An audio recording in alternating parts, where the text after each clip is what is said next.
Bismillahirrahmanirrahim. Assalamualaikum warahmatullahi wabarakatuh. Syukur alhamdulillah kita bisa berjumpa lagi di Al Raya Channel. Sholawat selalu dan tetap tercurahkan kepada junjungan kita Nabi besar Muhammad Shallallahu Alaihi Wasallam. Pada kesempatan ini kami akan menyajikan keseruan cerita Abu Nawas yang melegenda. Semoga menjadikan hikmah untuk kita semua. Jangan lupa subscribe, like, dan share biar channel ini bisa berkembang. Dikisahkan, suatu hari Baginda Raja mengundang beberapa ulama untuk berkumpul di istananya. Tentu saja Abu Nawas juga tak ketinggalan hadir dalam pertemuan tersebut. Tujuan Baginda Raja mengundang mereka untuk membahas tentang berbagai masalah hukum-hukum agama. Dengan begitu, beliau tetap bisa menimba ilmu tanpa harus meninggalkan istananya. Ulama fikih menyampaikan keilmuannya seputar halal haram dalam hukum agama. Ulama tauhid menyampaikan keilmuannya seputar keesaan Allah beserta kekuasaannya yang meliputi alam semesta. Begitu juga dengan ulama selanjutnya. Setelah masing-masing ulama menyampaikan ilmu sesuai dengan bidangnya, kini tibalah giliran Abu Nawas. Karena bingung harus menyampaikan apa, Abu Nawas pun berkata, "Ampun Paduka yang mulia, apa yang ingin Paduka dengar dari saya? Saya rasa para ulama ini sudah menyampaikan semuanya," ujar Abu Nawas. "Kalau menurutmu demikian, baiklah, berarti sekarang waktunya tanya jawab," balas Baginda Raja. "Abu Nawas, apa yang kau ketahui mengenai rizki?" tanya Baginda Raja kepada Abu Nawas. "Kita semua kan pasti meyakini bahwa rizki datangnya dari Allah. Sebagaimana dalam firman-Nya, tidak ada suatu binatang melata pun di bumi, melainkan Allah lah yang memberi rizkinya. Rizki itu bisa datang dari mana saja Paduka. Kita sebagai manusia cukup bertawakal dengan benar. Niscaya rizki akan datang kepada kita. Lakukan yang menjadi bagianmu. Selanjutnya biarkan Allah mengurus lainnya." Ini berdasarkan hadis Nabi yang berbunyi, "Andai kalian bertawakal kepada Allah sebenar-benar tawakal, niscaya Allah akan berikan rizki kepada kalian, sebagaimana Dia memberikan rizki kepada burung yang pergi dalam keadaan lapar, lalu pulang dalam keadaan kenyang," kata Abu Nawas menjelaskan. Ternyata pandangan Abu Nawas mengenai rizki tidak sependapat dengan para ulama yang hadir. "Wahai Abu Nawas, seandainya seekor burung tidak keluar dari sangkarnya, bagaimana mungkin ia akan mendapatkan rizki?" tanya salah satu dari mereka. "Untuk mendapatkan rizki dibutuhkan usaha dan kerja keras Abu Nawas. Rizki itu tidak datang sendiri, melainkan harus dicari dan didapatkan melalui sebuah usaha," timpal yang lain.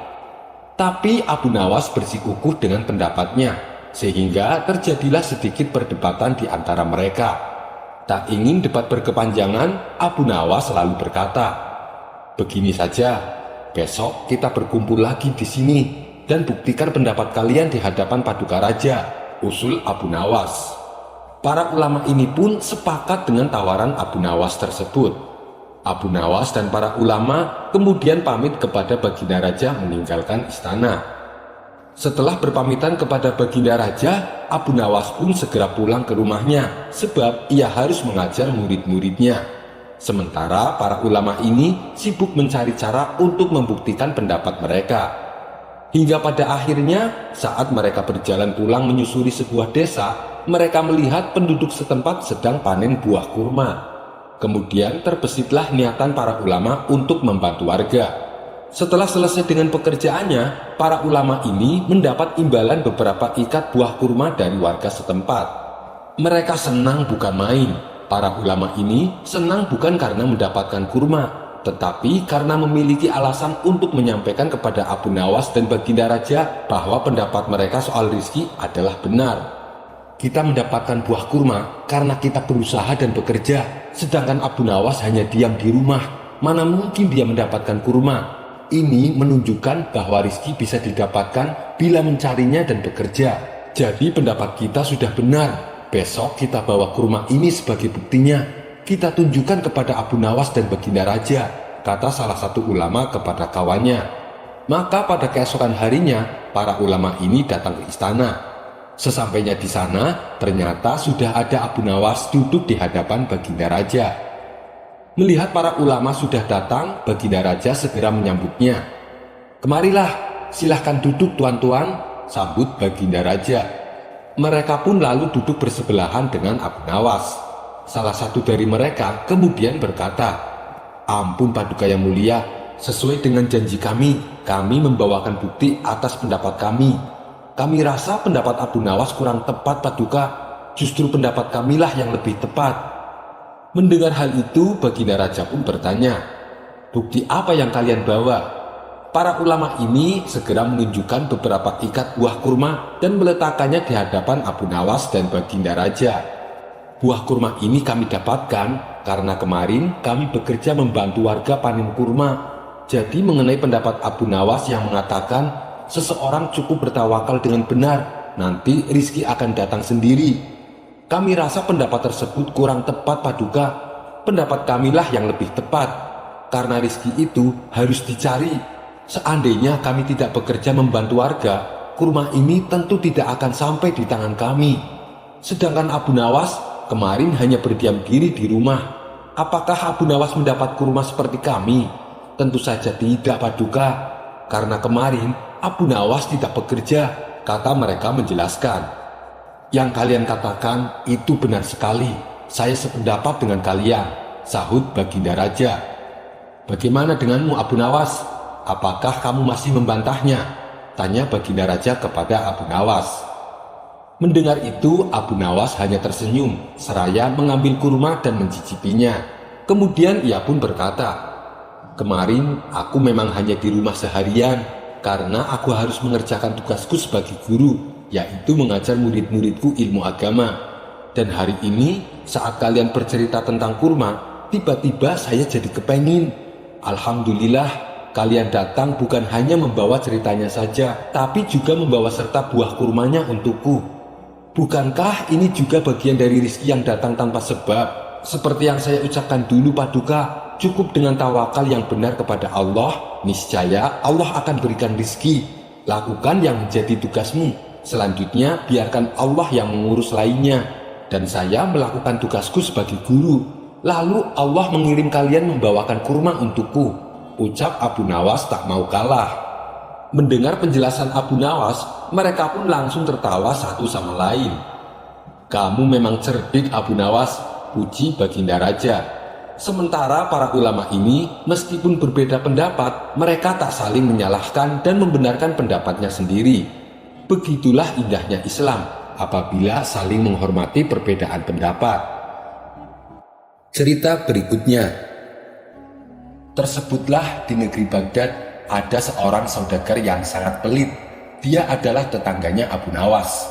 Padahal kekayaan hartanya sangat berlimpah. Akan tetapi ia enggan bersedekah meskipun hanya sedikit. Rumahnya yang megah dan mewah berdiri kokoh di antara rumah-rumah kumuh milik tetangganya. Namun demikian, orang itu tak punya rasa belas kasihan. Ia justru memandang sebelah mata melihat kondisi para tetangganya yang hidup dalam kemiskinan. Abu Nawas yang tidak suka dengan perilaku tetangganya yang bakhil itu berniat untuk mengerjainya. Beberapa hari kemudian, Abu Nawas pergi ke rumah orang tersebut. Sesampainya di depan gerbang rumahnya, ia berteriak mengucapkan salam. "Assalamualaikum, izinkan saya masuk." Mendengar ada teriakan dari luar, tuan rumah mendekati gerbang rumahnya. Ternyata yang datang adalah Abu Nawas. Ia pun langsung menyambutnya dengan ramah. "Waalaikumsalam Abu Nawas, silakan masuk."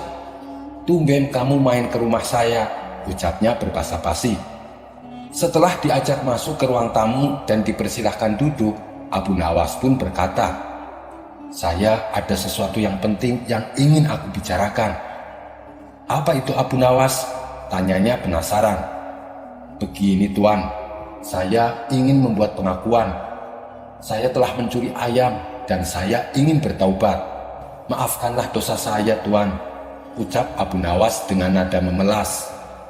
Saya tidak bisa mengampuni dosamu, Abu Nawas. Hanya Tuhan yang bisa melakukannya, balas tetangganya.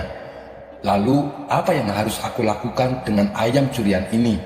Tanya Abu Nawas kembali. Kembalikanlah ayam itu kepada pemiliknya, Abu Nawas, jawab tetangganya. Oh, begitu ya. Maukah Tuan mengambil ayam ini? Pinta Abu Nawas. Tidak, Abu Nawas, saya sudah bilang, kembalikan saja kepada pemiliknya, ucap tetangganya menegaskan. Jadi, Tuan benar-benar tidak mau menerima ayam ini? Tanya Abu Nawas. Sekali tidak, tetap tidak, Abu Nawas, jawab tetangganya mulai emosi. Benar nih, Tuan tidak mau? Tanya Abu Nawas memastikan. Iya, betul Abu Nawas, saya tidak mau, jawab tetangganya. Lantas bagaimana kalau pemiliknya tetap bersikeras tidak mau menerima ayam ini? Tanya Abu Nawas kembali. Begini saja Abu Nawas, kalau misalkan si pemilik ayam bersikeras tidak mau menerima ayamnya, kamu bawa pulang saja ayam itu dan rawatlah baik-baik, balas tetangganya. Oh, baiklah Tuan, terima kasih atas sarannya. Kemudian Abu Nawas pun pulang ke rumah dengan membawa ayamnya. Sementara tetangganya masuk ke dalam rumah. Setelah masuk ke dalam rumah, betapa kagetnya ia melihat ayamnya hilang satu. Kurang ajar Abu Nawas, ternyata yang ia curi adalah ayam saya, kata tetangganya dalam hati. Esok harinya, tetangganya itu mendatangi rumah Abu Nawas. Hei Abu Nawas, yang kau curi ternyata ayamku ya? Sini, cepat kembalikan, pinta tetangganya. Tidak bisa, kamu sendiri yang telah memberikannya padaku. Kan sudah berulang kali aku menawarkan agar kamu mau menerima ayamnya, tapi selalu kau tolak. Lalu kamu menyarankan untuk kubawa pulang. Lagian ayamnya juga sudah kupotong dan kujadikan hidangan ayam goreng, ujar Abu Nawas. Awas kamu Abu Nawas, akan kubalas perbuatanmu nanti, kata tetangganya penuh emosi. Ia pun lalu pergi meninggalkan rumah Abu Nawas. Cerita berikutnya. Suatu hari, Baginda Raja membuat pengumuman bahwa istana sedang membutuhkan seseorang yang berminat jadi menteri kerajaan. Sayembara ini terbuka untuk umum, siapapun boleh mendaftarnya. Tapi untuk menjadi menteri tidaklah mudah, harus memenuhi persyaratan dan lulus tes yang diadakan oleh istana. Para penduduk pun berbondong-bondong mendaftarkan diri, lalu satu persatu diseleksi oleh pihak kerajaan. Namun karena banyak yang tidak memenuhi syarat dan tidak lulus mengikuti tes, mereka akhirnya gagal meraih impiannya. Kabar tentang adanya lowongan menjadi menteri istana sampai juga ke telinga Abu Jahil. Abu Jahil sebenarnya tertarik untuk mendaftar, tapi mengingat kemampuan akan dirinya, ia yakin bahwa dirinya tak mungkin lolos seleksi. Tiba-tiba terbesit di benaknya sosok Abu Nawas. Bukankah Abu Nawas dekat dengan Baginda Raja? Aku akan minta bantuannya supaya bisa jadi menteri tanpa harus mengikuti tes, pikir Abu Jahil. Dengan membawa buah-buahan dan beberapa makanan yang disukai Abu Nawas, Abu Jahil bertandang ke rumah Abu Nawas. Ia kemudian mengutarakan niatnya bahwa dirinya ingin menjadi seorang menteri. Apa aku tidak salah dengar? Tanya Abu Nawas kaget. Tolonglah Abu Nawas, kamu kan dekat dengan Baginda Raja. Tentu sangat mudah bagimu untuk mengusulkan aku kepada Baginda supaya menjadi menteri istana, bujuk Abu Jahil. Tidak Abu Jahil, aku tidak mau melakukannya, tolak Abu Nawas. Ini kesempatan satu-satunya Abu Nawas. Aku ingin berbuat baik kepada masyarakat. Aku ingin hidupku berguna bagi masyarakat. Aku ingin di sisa hidupku ini dikenang sebagai menteri yang baik, rayu Abu Jahil. Sejenak Abu Nawas terdiam. Ia masih bingung, apakah ucapan Abu Jahil bisa dipercaya. Baiklah Abu Jahil, aku akan coba mengusulkanmu kepada Baginda. Tapi awas, kalau kamu sampai berbuat sewenang-wenang dengan jabatanmu, aku sendiri yang akan menghajarmu, ancam Abu Nawas. Abu Jahil pun berjanji bahwa dirinya akan mengemban amanah dengan baik. Singkat cerita, atas usulan Abu Nawas kepada Baginda Raja, Abu Jahil akhirnya berhasil menjabat sebagai menteri. Selang beberapa bulan kemudian, Abu Nawas mendapat banyak pengaduan dari warga tentang perilaku Abu Jahil selama menjabat sebagai menteri. Abu Jahil dengan seenaknya menaikkan pajak dan terkadang mengambil hasil panen warga manakala tak mampu membayar pajak. Tentu saja hal ini membuat Abu Nawas geram. Ia pun segera berangkat ke istana untuk menemui Baginda Raja. Abu Nawas hendak melaporkan perbuatan Abu Jahil dan meminta supaya secepatnya Abu Jahil dipecat. Akan tetapi, niat Abu Nawas untuk menghadap Baginda Raja mengalami kendala. Pasalnya, para prajurit penjaga gerbang istana telah disuap oleh Abu Jahil. Mereka diperintahkan agar tidak memperbolehkan Abu Nawas masuk ke istana. "Kurang ajar Abu Jahil, tunggu saja pembalasanku," ucap Abu Nawas penuh emosi. Ia pun mencari cara supaya dipanggil Baginda Raja. Suatu hari, Abu Nawas mendengar kabar bahwa Baginda Raja terganggu oleh suara burung hantu yang bersarang di dekat istananya. Dari situlah Abu Nawas menemukan ide yang cemerlang. Lalu ia membuat siasat bersama para warga. Abu Nawas menyuruh para warga untuk menyebarkan berita kalau dirinya bisa mengetahui bahasa burung. Hanya dalam waktu sekejap, berita ini pun beredar di masyarakat, yang akhirnya sampai juga ke telinga Baginda Raja. Baginda Raja yang kala itu sering terganggu suara burung berinisiatif memanggil Abu Nawas. Hal ini sontak membuat Abu Jahil was-was. Sebab kalau sampai Abu Nawas bertemu Baginda Raja, nasib dirinya sebagai menteri akan berakhir. "Paduka yang mulia, untuk apa memanggil Abu Nawas kemari? Bukankah Abu Nawas sering mengerjai Paduka dengan berita bohongnya?" kata Abu Jahil mencoba mencegahnya.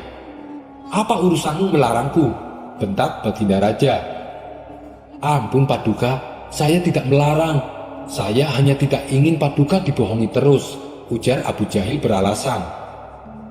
"Baiklah Paduka, saya akan menyuruh beberapa prajurit untuk memanggil Abu Nawas," kata Abu Jahil melanjutkan. Rupanya usaha Abu Jahil untuk menghalangi Abu Nawas bertemu Baginda tidak berhenti sampai di situ. Ia menyokop beberapa prajurit istana supaya berbohong kepada Baginda Raja. Mereka disuruh berpura-pura telah mendatangi rumah Abu Nawas. Akan tetapi Abu Nawasnya sedang pergi keluar kota. Baginda Raja pun merasakan ada kejanggalan atas laporan beberapa prajuritnya itu. "Aneh, untuk apa Abu Nawas pergi keluar kota?" tanya Baginda Raja dalam hati. Kemudian Baginda Raja menyuruh 3 orang pengawal pribadinya untuk mendatangi rumah Abu Nawas.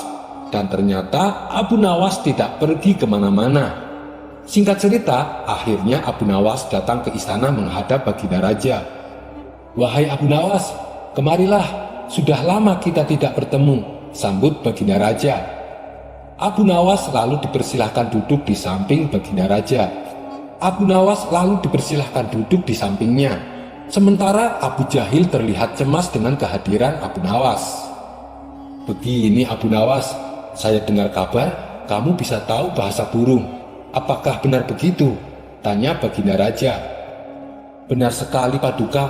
Memangnya kenapa?" tanya Abu Nawas berpura-pura. "Beberapa belakangan ini, setiap hari aku selalu terganggu oleh teriakan burung hantu. Barangkali kamu tahu apa yang dikatakan burung itu. Apa sih sebenarnya yang diteriakan burung tersebut?" tanya Baginda Raja. Tidak berapa lama, terdengarlah suara teriakan burung hantu. Dengan ekspresi meyakinkan, Abu Nawas pura-pura mencermati apa yang dikatakan burung hantu. "Waduh, bahaya Paduka, ini sangat berbahaya. Apa yang dikatakan burung hantu itu sebuah berita yang sangat mengkhawatirkan," ujar Abu Nawas berlagak cemas. "Memangnya apa yang dikatakannya?" tanya Baginda Raja penasaran. "Dia mengatakan sarangnya telah hancur dan dia juga memperingatkan Paduka kalau Paduka terus menyengsarakan rakyatnya, maka istana Paduka juga akan hancur seperti sarangnya," jawab Abu Nawas menjelaskan. "Menyengsarakan bagaimana? Aku justru meringankan pajak untuk rakyatku. Bahkan aku juga memberi bantuan modal bagi siapa saja yang ingin membuka usaha. Dan urusan ini aku percayakan kepada Abu Jahil," balas Baginda Raja. "Itu kan yang Paduka tahu. karena Paduka hanya mendengar laporan dari menterinya. Paduka tidak langsung bertemu dengan rakyat, tutur Abu Nawas. Baik, sekarang juga saya akan menyuruh beberapa menteri untuk mengecek kebenarannya, timpal Baginda Raja. Tidak perlu repot-repot Paduka, karena kedatanganku kemari juga bersama para warga. Mereka semua sudah menunggu Paduka di depan gerbang istana. Mendengar hal itu, keringat Abu Jahil mulai keluar. Wajahnya mendadak pucat dan tubuhnya gemetaran. Baginda Raja pun lalu menemui para warga yang sudah berkumpul di luar istana. Mereka lalu mengadukan perbuatan Abu Jahil selama menjabat sebagai menteri. Sontak Baginda Raja menjadi emosi. Kurang ajar kamu Abu Jahil. Kamu berani berbuat zalim kepada rakyatku. Kamu gunakan jabatanmu untuk memeras rakyat. Sekarang juga kamu saya pecat. Dan kamu akan menjalani hukuman penjara. Dengan wajah tertunduk lesu, Abu Jahil diseret masuk ke dalam penjara oleh prajurit istana. Abu Nawas juga memberitahu Baginda Raja bahwa dirinya sebenarnya sudah lama ingin memberitahu perbuatan Abu Jahil. Tapi ketika akan memasuki istana, dia dihalang-halangi oleh beberapa prajurit yang telah disogok oleh Abu Jahil. Seketika itu juga Paduka langsung memerintahkan untuk menahan beberapa prajurit bayaran tersebut. Ini semua salah kamu Abu Nawas. Kamu kan yang dulu mengusulkan dia untuk menjadi menteri. Maka dari itu, kamu juga harus menerima hukuman atas perbuatanmu, ucap Baginda Raja. Saya akui itu memang salah saya Paduka, dan saya siap menerima hukuman, balas Abu Nawas. Dengan lapang dada, Abu Nawas menjalani hukuman penjara selama sebulan. Sedangkan Abu Jahil dan beberapa prajurit bayarannya harus menjalani hukuman yang cukup lama. Harta kekayaan Abu Jahil hasil kejahatannya juga langsung disita oleh Baginda Raja. Cerita berikutnya. Dikisahkan sebelumnya pernah ada hakim yang selalu minta suap. Namun oleh Abu Nawas, hakim tersebut dibuatnya jera atas kelakuannya. Ia dikerjai oleh Abu Nawas dengan segentong keju yang ternyata di bawahnya terdapat kotoran hewan. Dan kali ini muncul hakim baru yang juga selalu minta disuap. Semua kepentingan yang berurusan dengan perizinan harus menyuap tuan hakim agar urusannya cepat selesai. Tentu saja banyak warga yang mengeluh dengan perbuatan tuan hakim. Mereka lalu sepakat untuk mengadukannya kepada Abu Nawas. Mereka ingin agar perbuatan tuan hakim diberi pelajaran. Esok harinya mereka mendatangi rumah Abu Nawas. Wahai Abu Nawas, tuan hakim benar-benar keterlaluan. Masa setiap kali kami mengurus perizinan, kami diminta bayaran. Kalau kami menolak, dia tidak mau menandatangani, tutur mereka. Kurang ajar, belum kapok juga rupanya dia, kata Abu Nawas geram. Dia bukan hakim yang dulu Abu Nawas, sekarang hakimnya sudah diganti orang baru, balas mereka. Oh, baiklah, nanti akan kubalas perbuatannya, tukas Abu Nawas. Maka pergilah Abu Nawas ke rumah tuan hakim dengan membawa 1 kilo gandum. Dia ingin mengecek kebenaran tentang aduan warganya. Sesampainya di rumah tuan hakim, Abu Nawas disambutnya dengan ramah. Hei Abu Nawas, silahkan masuk. Ada perlu apa datang kemari? Sapa tuan hakim. Begini tuan hakim, saya mau minta perizinan menjual hasil panen gandum saya, ucap Abu Nawas. Kenapa harus minta izin?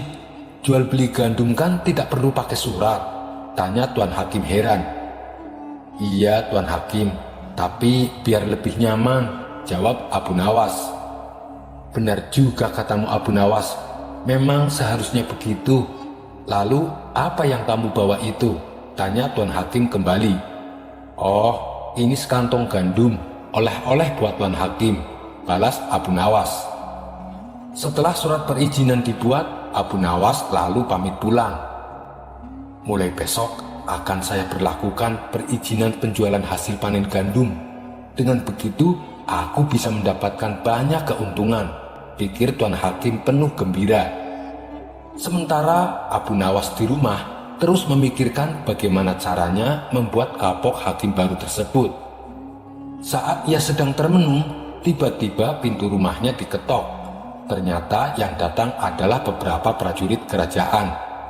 "Tuan Abu Nawas, Anda diperintah menghadap Baginda Raja sekarang juga," kata salah satu prajurit.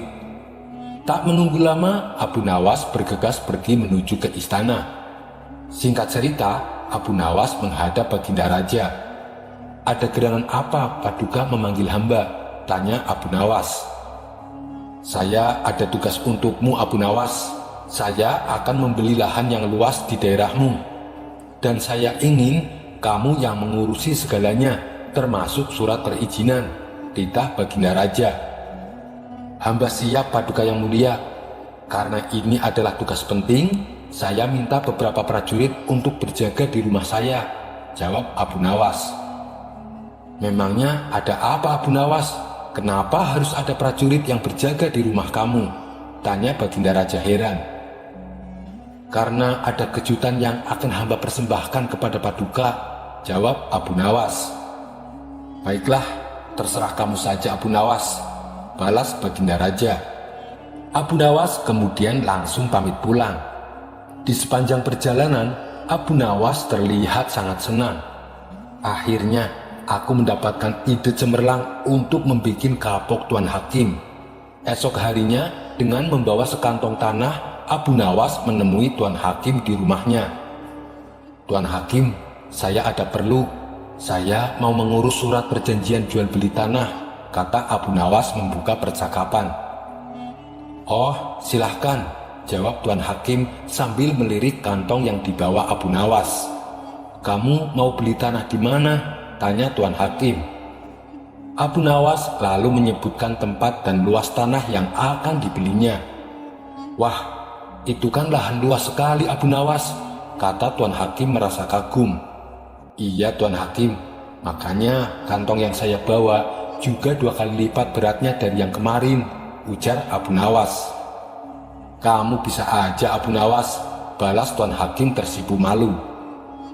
Setelah surat perjanjian dibuat, Abu Nawas lantas pamit pulang. Tidak berapa lama, Tuan Hakim membuka isi kantong pemberian Abu Nawas. Ternyata isinya gumpalan tanah. Marahlah Tuan Hakim. "Kurang ajar Abu Nawas, ia telah mengerjai aku." Tuan Hakim lalu bergegas menuju rumah Abu Nawas. Ia tidak menyadari bahwa di rumah Abu Nawas ada beberapa orang prajurit istana yang sedang berjaga. "Hei Abu Nawas, keluar kamu!" teriak Tuan Hakim dari luar. Abu Nawas lalu membuka pintu dan pura-pura tersenyum. "Ada apa Tuan Hakim? Apakah sogokannya kurang?" tanya Abu Nawas. "Masa kamu ngasih aku sekantong tanah? Yang benar saja kamu," bentak Tuan Hakim. "Loh, kenapa Tuan marah? Waktu saya minta izin penjualan panen gandum, saya kasih Tuan sekantong gandum. Dan tadi saya mengurus perizinan jual beli tanah, maka yang saya kasih juga sekantong tanah," ujar Abu Nawas. "Tidak bisa. Pokoknya saya minta 2% dari pembelian tanah. Kalau tidak, maka surat perizinannya akan saya sita," kata Tuan Hakim semakin kesal. "Hai para prajurit, keluarlah. Kalian dengar sendiri kan, hakim ini minta disuap. Dia telah menyalahgunakan jabatannya untuk memeras rakyat." Mendengar itu, Tuan Hakim langsung gemetaran. Ia melihat beberapa prajurit kerajaan keluar dari rumah Abu Nawas. Bersamaan dengan itu, datanglah Baginda Raja dan rombongannya. "Hei Abu Nawas, dari kemarin aku dibuatnya penasaran. Kejutan apa yang ingin kau berikan kepada saya?" "Mana kejutannya Abu Nawas?" tanya Baginda Raja. "Itu dia kejutannya," jawab Abu Nawas sambil menunjuk Tuan Hakim. "Memangnya kenapa dengan dia?" tanya Baginda Raja bertambah heran. "Selama ini dia menggunakan jabatannya untuk memeras warga. Dia kesini juga untuk meminta bayaran perizinan pembelian tanah. Padahal yang akan membeli tanah kan Paduka," jawab Abu Nawas. Bertambah kagetlah Tuan Hakim. Tubuhnya menjadi gemetaran. ia tak menyangka pembelinya adalah Baginda Raja sendiri. Sementara Baginda Raja menjadi sangat murka. Prajurit seret dia ke dalam penjara dan hukum seberat-beratnya. Abu Nawas tersenyum puas berhasil membuat Tuan Hakim mendapatkan balasannya. Sampai di sini dulu perjumpaan kita. Semoga Anda terhibur. Wassalamualaikum warahmatullahi wabarakatuh.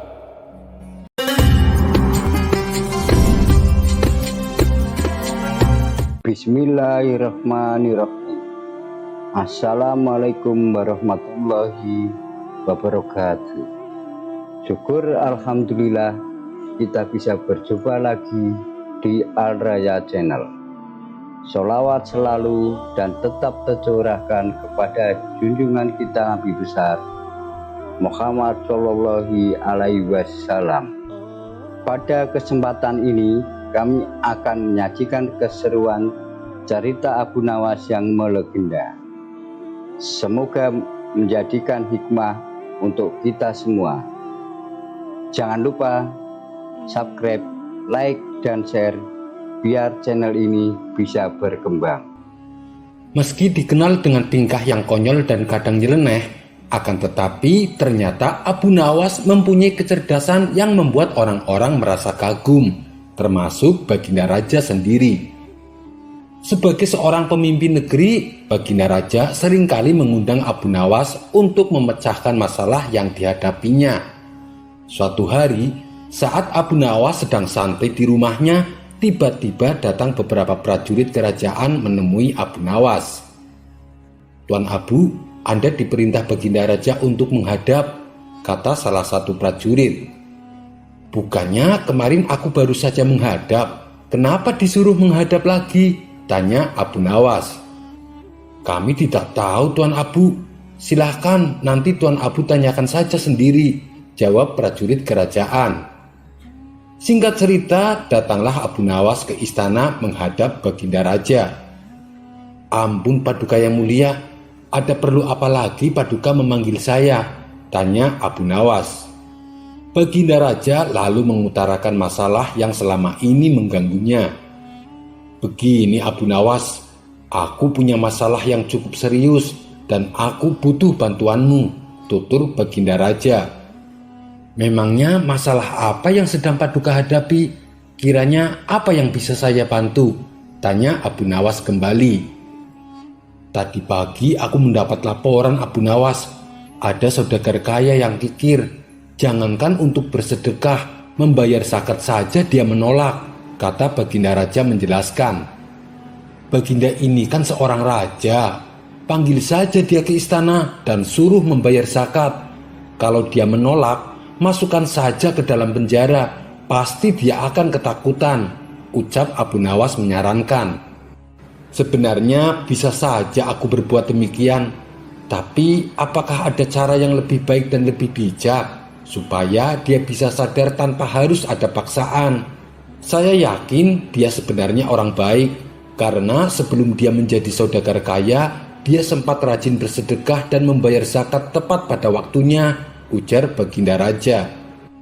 "Baiklah Paduka, sebenarnya ini masalah mudah Paduka, tapi karena Paduka menginginkan cara yang bijak, maka saya butuh waktu 3 hari untuk memikirkan caranya," balas Abu Nawas. Kemudian Abu Nawas mohon diri untuk pulang ke rumah. Setibanya di rumah, Abu Nawas terus memutar otak mencari jalan keluar yang tepat. Padahal Abu Nawas sendiri menginginkan agar saudagar kaya itu dipenjara saja, sebab dia memang terkenal sangat pelit. Bahkan para tetangganya pun banyak yang membencinya. Tapi karena keinginan Abu Nawas tidak sejalan dengan pemikiran Baginda Raja, mau tidak mau Abu Nawas harus menemukan cara lain yang sesuai dengan perintah Baginda Raja. 3 hari pun berlalu. Tibalah saatnya bagi Abu Nawas menghadap ke istana.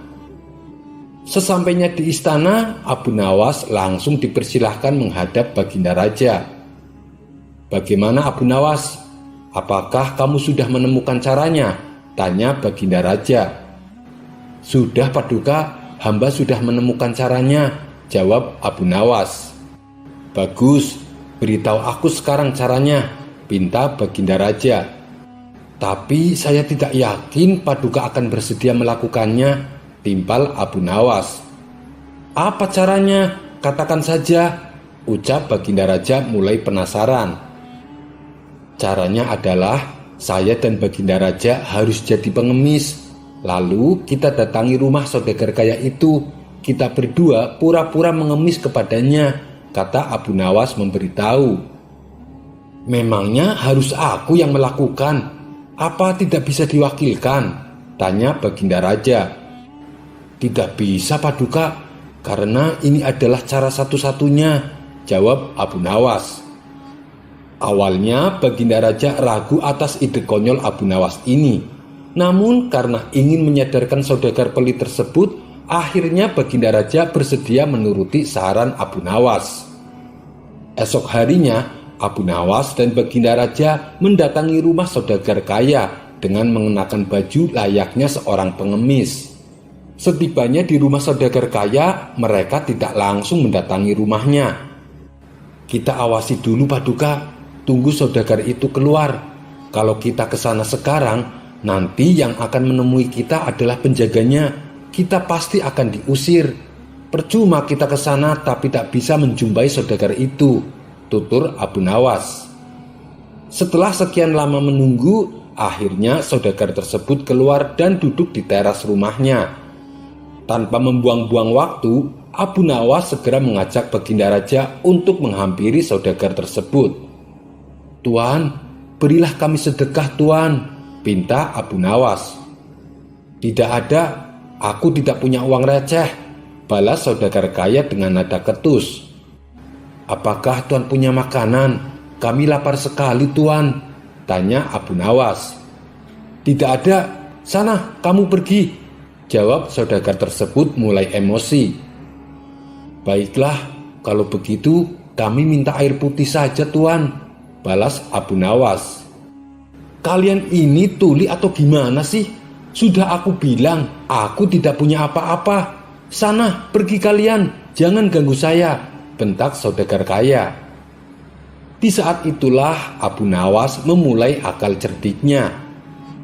"Kasihan sekali, kalau Tuan tidak punya apa-apa, kenapa Tuan tidak ikut saja sama kami? Kita mengemis bersama-sama, Tuan," ajak Abu Nawas. Akibat perkataan Abu Nawas ini, saudagar kaya menjadi salah tingkah. Antara marah, tersinggung, malu, bercampur aduk menjadi satu. Ia pun terdiam untuk beberapa saat. Tiba-tiba terlintas di benaknya ingatan masa lalu, di mana dulunya dia adalah orang miskin tapi rajin bersedekah. Namun sekarang setelah ia kaya raya, justru menjadi orang yang kikir. Wajahnya yang tadinya terlihat galak, kini malah tertunduk lesu. "Bagaimana? Apakah Tuan memilih jadi orang miskin atau orang kaya? Kalau ingin masih jadi orang kaya, jangan lupa sedekah dan bayarlah zakat. Kalau tidak mau sedekah, mengemis sajalah seperti kami," tutur Abu Nawas. Kemudian Abu Nawas menukil salah satu ayat Al-Quran tentang ancaman pedihnya siksa neraka bagi orang-orang yang enggan membayar zakat dan bersedekah. Seketika saudagar tersebut langsung meneteskan air matanya. "Astagfirullah, saya khilaf, saya telah berbuat zalim," kata saudagar kaya sesenggukan. "Siapa sebenarnya kalian? Kalian telah menyadarkan kesalahanku. Mari masuklah ke dalam, saya akan memberikan kalian makanan," ajak saudagar tersebut. "Tidak perlu, kami datang ke sini bukan untuk mengemis, tapi untuk menyadarkanmu," sahut Abu Nawas. Kemudian Abu Nawas dan Baginda Raja menunjukkan jati dirinya yang sebenarnya. Betapa kagetnya saudagar kaya itu, karena ternyata di hadapannya adalah rajanya sendiri.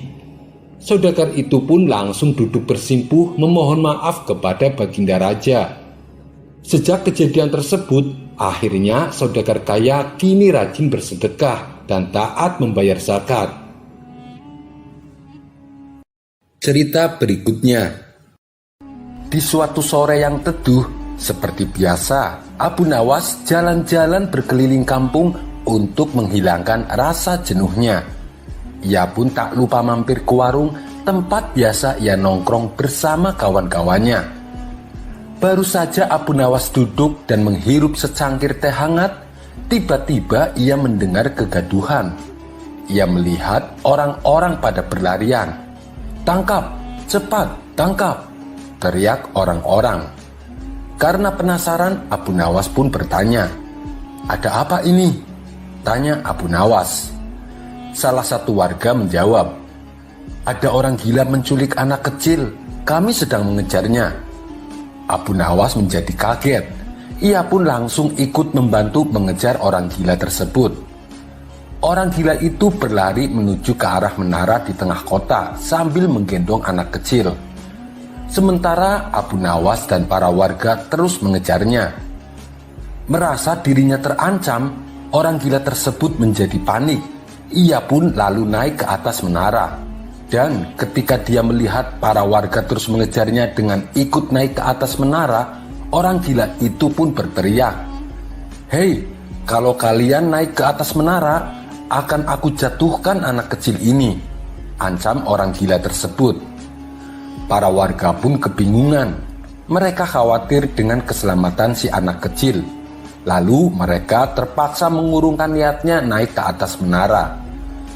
"Bagaimana ini? Apa yang harus kita lakukan?" tanya salah satu warga. Tidak lama kemudian, datanglah Abu Nawas dengan membawa gergaji di tangannya. Ia berjalan mendekati menara dan berteriak, "Hei orang gila, kalau kamu tidak membebaskan anak kecil itu, akan aku gergaji menara ini." Mendengar teriakan Abu Nawas, orang gila tersebut tampak ketakutan. Ia pun lalu membebaskan anak kecil yang diculiknya.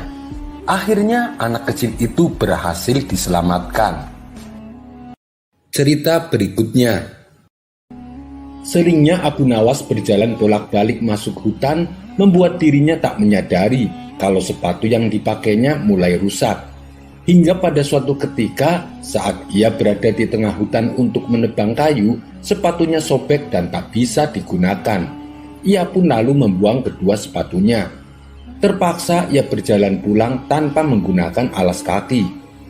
Karena jarak yang ditempuh lumayan jauh, membuat telapak kaki Abu Nawas menjadi bengkak. "Kenapa dengan kakimu? Mengapa tidak pakai sepatu?" tanya sang istri merasa prihatin. "Sewaktu di hutan sepatunya rusak, tak bisa digunakan lagi. Jadi aku buang saja," jawab Abu Nawas. "Aku ada uang simpanan, belilah sepatu baru," tutur sang istri. Wajah Abu Nawas yang tadinya murung kini langsung menjadi ceria. Ketika sang istri memberikannya uang, Abu Nawas segera bergegas ke toko sepatu. Namun sebelum berangkat, Abu Nawas terlebih dahulu mengukur kakinya dengan sehelai jerami dan menandainya. Barulah ia pergi ke toko sepatu yang ada di kota.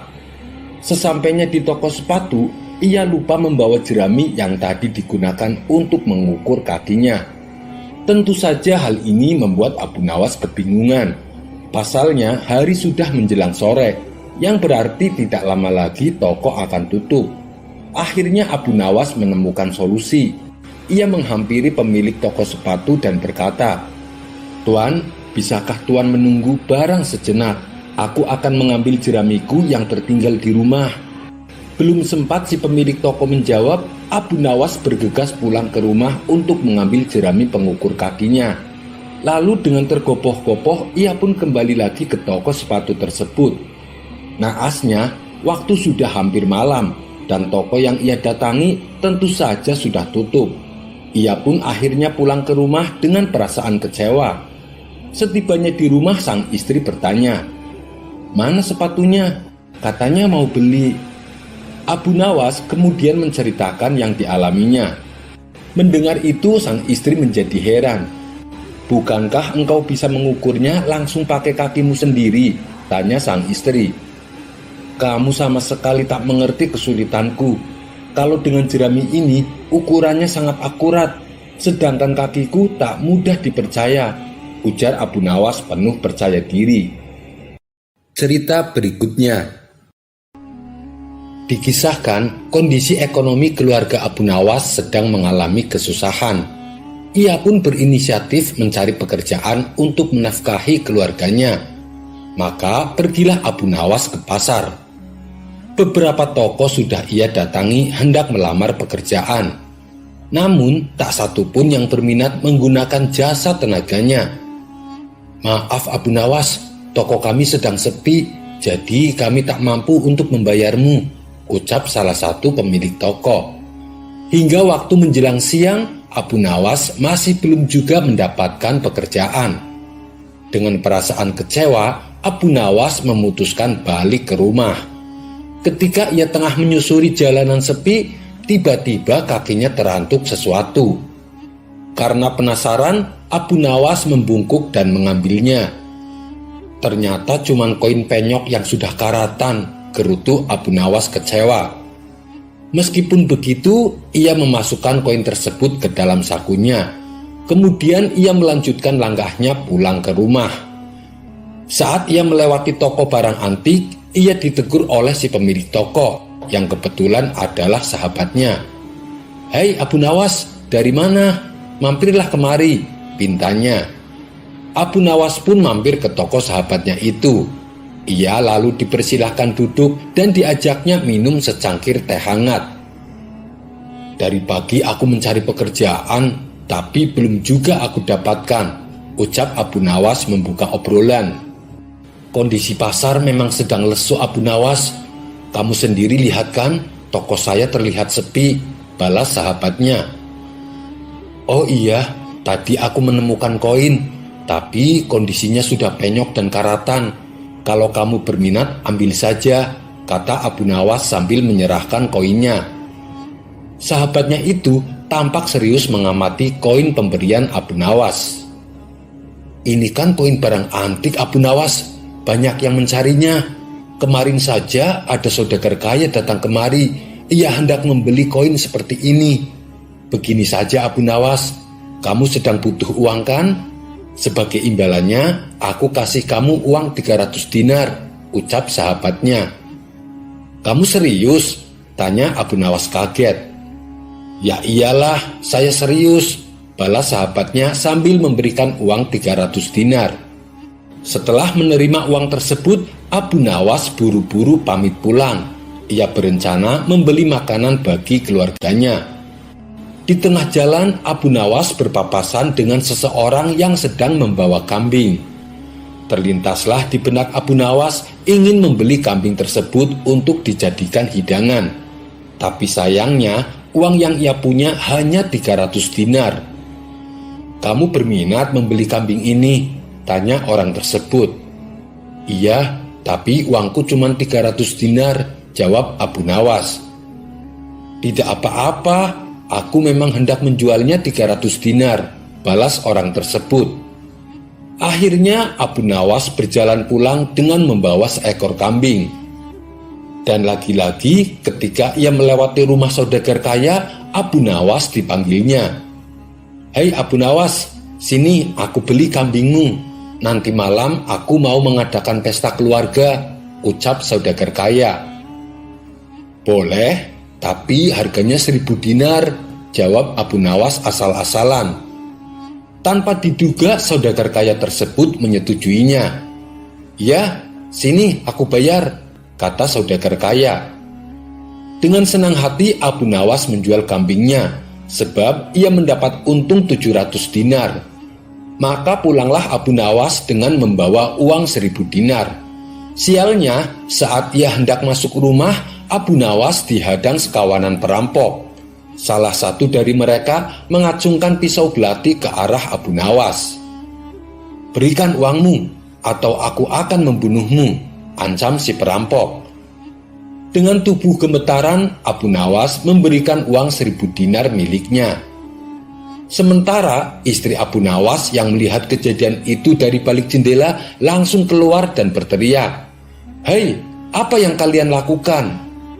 Mendengar teriakan tersebut, para perampok ini langsung kabur tunggang langgang. "Apa yang terjadi? Engkau baik-baik saja kan? Apa yang diambil oleh perampok tadi?" tanya sang istri. Tak ingin membuat istrinya marah, Abu Nawas mengangkat bahunya dan berkata, "Oh, bukan apa-apa, hanya sebuah koin penyok yang kutemukan tadi pagi." Abu Nawas pun berjalan memasuki rumahnya. Di dalam rumah, Abu Nawas duduk termenung. Ia meratapi kejadian yang barusan menimpanya. "Mungkin uang tadi bukan rezeki saya," batin Abu Nawas menghibur diri. Tak berselang lama, tiba-tiba pintu rumahnya diketuk seseorang. Abu Nawas beranjak dari tempat duduk dan membukakan pintu. Ternyata tamu yang datang adalah sahabatnya yang mempunyai toko barang-barang antik. "Hai Abu Nawas, ada kabar gembira untukmu. Koin yang kamu temukan ternyata laku sampai 10.000 dinar. Aku pikir akan lebih bijak bila hasilnya dibagi dua denganmu," kata sahabatnya. "Tadi siang kan aku sudah memberimu 300 dinar, dan ini sisanya 4.700 dinar. Silahkan diterima," ucap sahabatnya sambil memberikan uang sisanya. "Alhamdulillah, terima kasih kawan," balas Abu Nawas. Kesabaran hati saat menerima musibah pasti akan berbuah kemanisan. Cerita berikutnya. Abu Nawas terkadang dianggap sebagai orang yang bodoh. Itu disebabkan karena perilaku dan perkataannya yang seringkali di luar nalar. Namun sebenarnya Abu Nawas adalah orang yang pintar dan cerdas. Ia juga terkenal akan kebijaksanaannya. Banyak orang yang ingin bertemu dengannya dengan tujuan hanya ingin menguji seberapa cerdas dan pintarnya Abu Nawas. Mereka adalah orang-orang yang nyatanya hanya tahu sedikit ilmu, namun merasa memahami berbagai ilmu. Meski demikian, Abu Nawas tetap meladeni mereka dan berbicara sesuai dengan tingkat kecerdasan lawan bicaranya. Tidak heran jika terkadang Abu Nawas akan bersikap seperti orang bodoh. Itu semata-mata karena ia menyesuaikan lawan bicaranya. Pada suatu sore, saat ia selesai mengajar, Abu Nawas pergi menuju kebun luas miliknya. Sesampainya di sana, Abu Nawas melepas penatnya duduk di bawah pohon arbei. Ia melepas sorbannya untuk menikmati semilir angin yang berhembus. Kedua matanya mengamati kebunnya yang luas. Ada banyak sekali buah yang ia tanam di sana. Kini matanya tertuju pada tanaman labu yang sudah berbuah dan kian membesar. Itu pertanda sebentar lagi ia bisa memanen buah labu miliknya. Sungguh berkah yang luar biasa. Seperti biasanya, setiap kali Abu Nawas melihat ciptaan Allah, ia akan merenung sejenak. "Aku heran kenapa tanaman labu yang merambat dan batangnya juga mudah patah, tapi bisa menghasilkan buah yang sangat besar. Sedangkan pohon arbei yang aku duduki ini, pohonnya tinggi dan besar, tapi buahnya kecil. Apakah Tuhan tidak keliru?" pikir Abu Nawas. Cukup lama ia termenung. Sesekali angin bertiup kecil di sekitarnya, menggerakkan ranting pohon arbei dan bergesekan satu sama lain. Akibatnya, salah satu buah arbei terjatuh, tepat mengenai kepala Abu Nawas yang sedang tidak memakai sorban. Abu Nawas pun terperanjat dan mencari tahu benda apa yang barusan menimpanya. Ternyata benda itu adalah buah arbei kecil yang sudah matang. Abu Nawas lalu memungut dan memandanginya, sampai akhirnya ia pun tersenyum. "Sepertinya aku tahu sebabnya. Allah memang tidak pernah keliru dalam ciptaannya.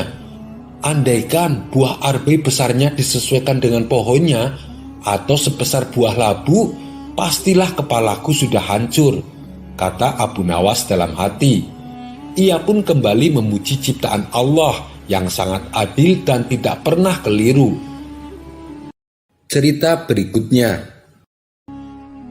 Seperti biasa, saat menjelang waktu subuh, Abu Nawas mengawali aktivitasnya berangkat ke masjid untuk sholat berjamaah. Sepulangnya dari masjid, ia segera mempersiapkan peralatan guna mencari kayu di hutan. Di saat Abu Nawas berjalan meninggalkan rumah, ia berpapasan dengan Abu Jahil. "Mau kemana Abu Nawas?" tanya Abu Jahil. "Mau cari kayu di hutan," jawab Abu Nawas. "Ayo kita berangkat sama-sama, aku juga mau cari kayu di hutan," timpal Abu Jahil. Abu Nawas pun melanjutkan perjalanannya dengan ditemani Abu Jahil. Ketika mereka berdua berjalan melintasi pinggiran sungai, tiba-tiba Abu Nawas tergelincir dan hampir jatuh. Untunglah ada Abu Jahil di sampingnya. Abu Jahil segera menarik tangan Abu Nawas sehingga ia selamat dan tidak terjatuh ke sungai. "Terima kasih Abu Jahil atas pertolonganmu," ucap Abu Nawas dengan mimik wajah ketakutan. Melihat hal itu, Abu Jahil malah tertawa terpingkal-pingkal. "Lihatlah wajahmu yang lucu itu. Aku tidak bisa membayangkan apa jadinya bila kamu terjatuh ke sungai. Pastinya kamu akan basah kuyup," ujar Abu Jahil dengan tertawa semakin keras. Sementara Abu Nawas hanya diam. Ia tak mungkin marah kepada Abu Jahil, sebab ia barusan saja telah ditolongnya. Semenjak peristiwa itu, setiap kali Abu Nawas bertemu Abu Jahil selalu mengungkit-ungkit kejadian tersebut. Bahkan ketika mereka berdua nongkrong di warung, di depan orang-orang Abu Jahil terus menceritakan dan membesar-besarkan peristiwa itu, hingga membuat Abu Nawas merasa malu. Sebulan pun berlalu, akhirnya Abu Nawas tidak tahan lagi. Abu Nawas lalu mendatangi rumah Abu Jahil. "Hai Abu Jahil, ikutlah denganku," ajak Abu Nawas. "Mau kemana emangnya?" tanya Abu Jahil.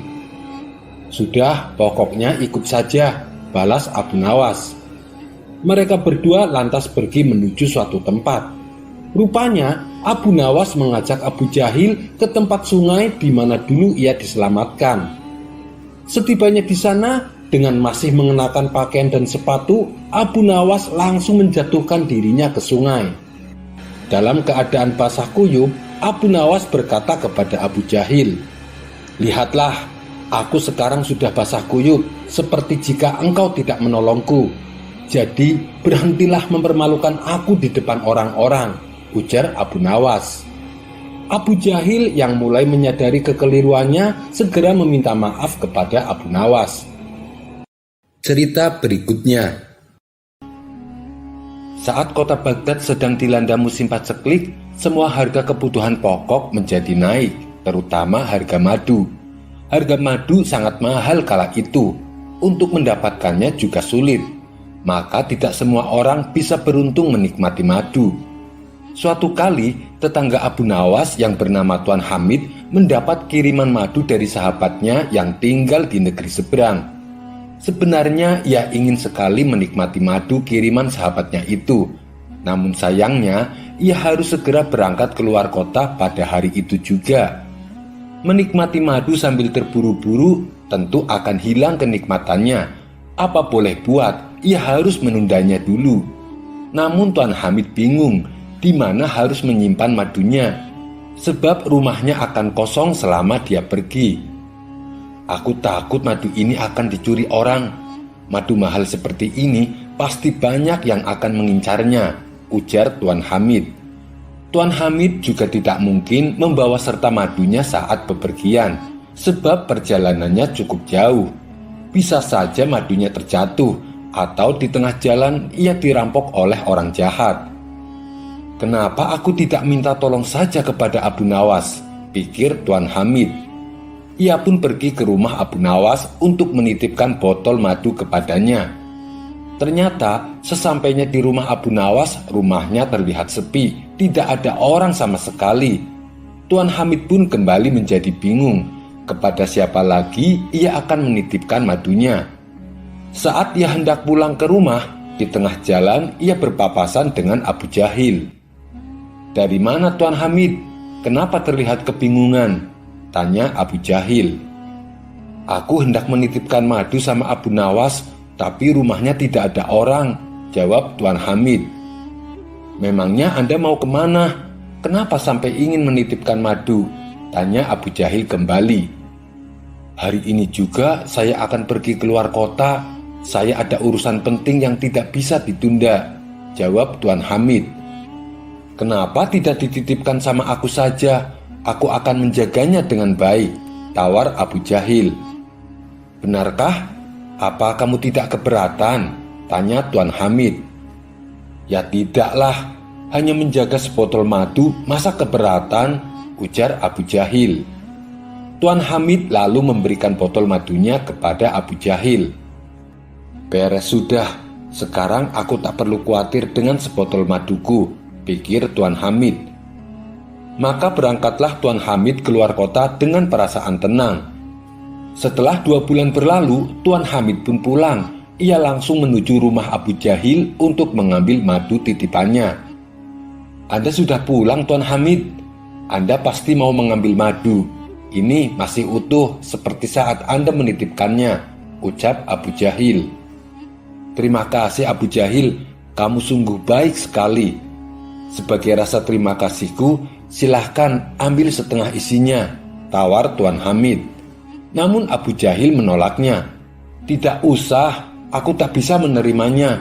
Lagi pula apa susahnya, sekedar menjaga titipan sebotol madu, balas Abu Jahil. Kalau begitu, sekali lagi saya ucapkan terima kasih Abu Jahil, tutur Tuan Hamid. Ia pun lalu pamit pulang kepada Abu Jahil. Sesampainya di rumah, Tuan Hamid bermaksud untuk meminum madunya. Setelah pulang dari perjalanan jauh, minum madu tentu sangat membantu mengurangi lelah. Namun saat ia meminumnya, rasanya menjadi seperti air gula. Mungkin Abu Jahil keliru mengambil botol madunya, pikir Tuan Hamid dalam hati. Esok harinya, Tuan Hamid kembali mendatangi rumah Abu Jahil. Maaf Abu Jahil, apakah botol maduku tertukar dengan botol air gula milikmu? Tanya Tuan Hamid. Tidak, botol itu tidak tertukar. Selama disimpan di dapur, sama sekali aku tidak pernah menyentuhnya. Apalagi sampai aku tukar botolnya. Anda jangan memfitnah aku Tuan Hamid, bantah Abu Jahil. Tapi bagaimana bisa botol maduku berubah isinya menjadi air gula? Tanya Tuan Hamid curiga. Akhirnya terjadilah pertengkaran. Baik Tuan Hamid maupun Abu Jahil sama-sama tidak ada yang mau mengalah. Pertengkaran keduanya pun mengundang perhatian para tetangga, hingga datanglah Abu Nawas untuk melerai. Coba kalian berdua ceritakan padaku, apa masalahnya? Pinta Abu Nawas. Tuan Hamid lalu mengadukan tentang perbuatan Abu Jahil. Sementara Abu Jahil bertahan pada pendiriannya bahwa dirinya tidak pernah menukar botol madu. Baiklah, kalau kalian berdua tidak ada yang mau mengaku, saya punya cara untuk mengetahui siapa di antara kalian yang berbohong, ujar Abu Nawas. Abu Jahil, apakah di rumahmu ada anak kecil? Tanya Abu Nawas. Ada, dia anak pelayan saya, jawab Abu Jahil. Segera panggil anak kecil itu kemari, perintah Abu Nawas. Maka dipanggillah anak kecil tersebut untuk menghadap Abu Nawas. Hai anak kecil yang pintar, aku mau mengajukan satu pertanyaan. Apa yang kau ketahui tentang botol madu yang disimpan di dapur majikanmu? Tanya Abu Nawas. Dengan polosnya anak kecil itu menjawab, oh soal itu, aku pernah disuruh majikanku untuk menukar isinya dengan air gula. Seketika pucatlah wajah Abu Jahil. Ia lupa kenapa harus menyuruh anak kecil. Sebab anak kecil apabila ditanya pasti akan berkata polos, jujur apa adanya. Abu Jahil, lagi-lagi kamu membuat ulah. Sekarang kembalikan madunya, bentak Abu Nawas. Sampai di sini dulu perjumpaan kita. Semoga Anda terhibur. Wassalamualaikum warahmatullahi wabarakatuh.